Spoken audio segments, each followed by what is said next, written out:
And if you're going to reach your destiny, you have to learn to kiss things goodbye. You're not going to understand everything that happens. People may walk away. Life may not turn out the way you thought. It's easy to get bitter, hold a grudge, lose your passion. Well, do like Naomi. Kiss the bitterness goodbye. Kiss the person that left you goodbye. Kiss the dream that didn't work out goodbye. God wouldn't have allowed it to happen if He didn't have something better up in front of you. But sometimes God will close the door. He'll move people out of your life. There are people and opportunities that were ordained for your past that are not ordained for your future.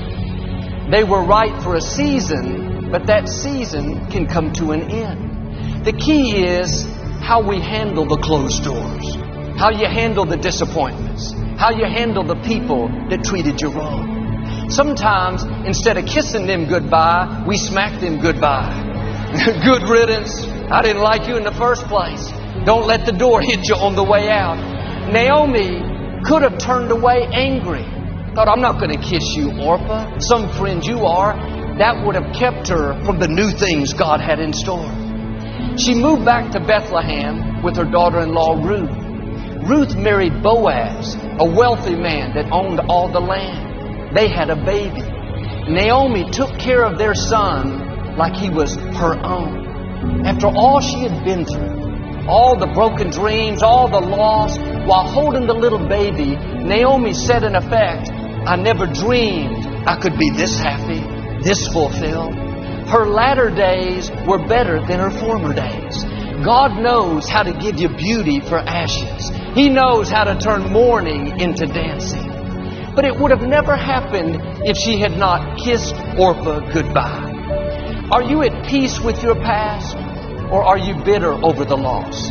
Upset because your plans didn't work out? Holding a grudge because that person walked away? It's time to kiss some things goodbye. Don't bring bitterness into a new year. Don't bring self-pity, a chip on your shoulder. That was in your past. It doesn't belong in the future. You cannot embrace the new things God has in store as long as you're holding on to the old. My father went to be with the Lord back in 1999, some 20 years ago. I lost one of my best friends. I still miss him, but I realized the loss of my father is in my past. It's not in my future. If I would have brought all the hurt, the questions, the self-pity, I wouldn't be where I am. You won't have the strength to move forward if you're weeping over what's behind. It takes a lot of energy to think about the past, relive the hurts, wonder why it didn't work out. That person you lost, if they were supposed to be here, they would still be here. If somebody left you, I say it respectfully, you don't need them. If it didn't work out the way you had planned, it wasn't supposed to. God's ways are not our ways. Will you trust Him when it doesn't make sense? Start kissing things goodbye. You spend enough energy on the past, that doesn't take you anywhere. Kiss that disappointment goodbye. That door didn't close by accident. God is directing your steps. It was either not the right time or because He has something better. A friend of mine owned a very successful business. For years, he was a leader in his field, saw all kinds of growth and increase. He had big dreams to leave his company to his children, to continue the legacy. After 25 years, things started to slow down. The competition around him increased. So he started working harder, going in earlier. I would call him and he was meeting with staff at 6 in the morning. He was determined to make it work. He did everything he possibly could. But God is called the Alpha and the Omega, the beginning and the end. We get excited about the beginning, talk a lot about God doing a new thing, but we don't hear a lot about the Omega, the end. But just as God opens doors, sometimes God will close a door. He'll bring things to an end. And this can be hard for us because it feels like a setback. After all the hard work, my friend's company didn't make it. He was so discouraged. For several months, he would hardly talk on the phone. He told me how he felt like a failure. He had all these plans, but it didn't work out the way he thought. And I told him what I'm telling you.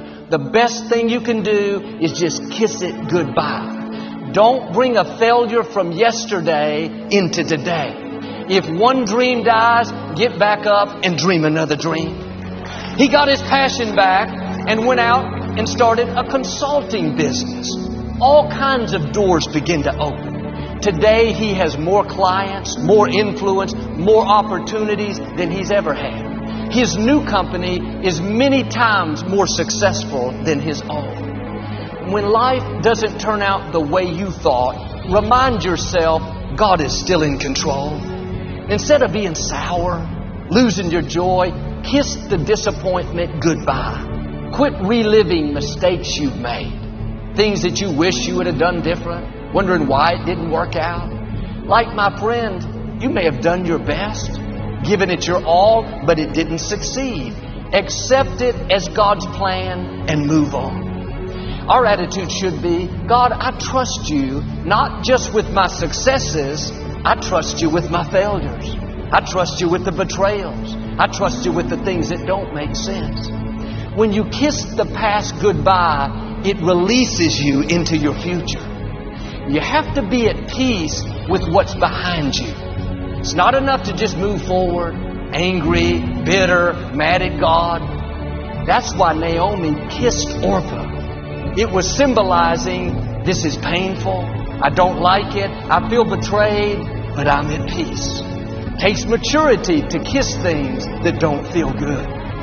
This is what the prophet Samuel had to do. He spent years mentoring a young man named Saul. He took him under his wing and he trained him to become the next king of Israel.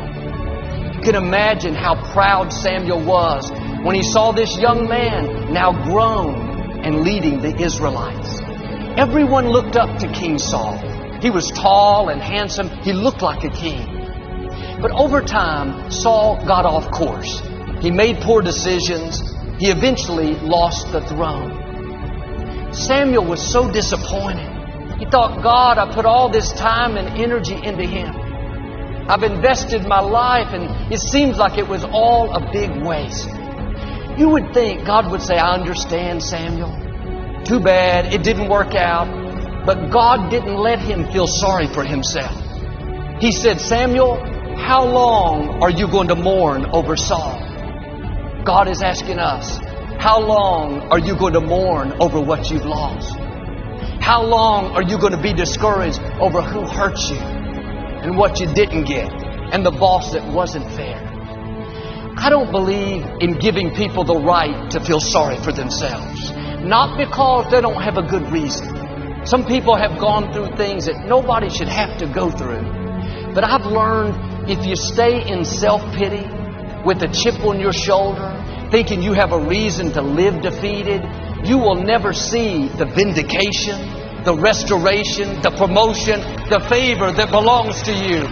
God wants to pay you back for what was unfair. Don't sit around in self-pity. Kiss the bad break goodbye. Kiss the unfair childhood goodbye. Kiss that injustice goodbye.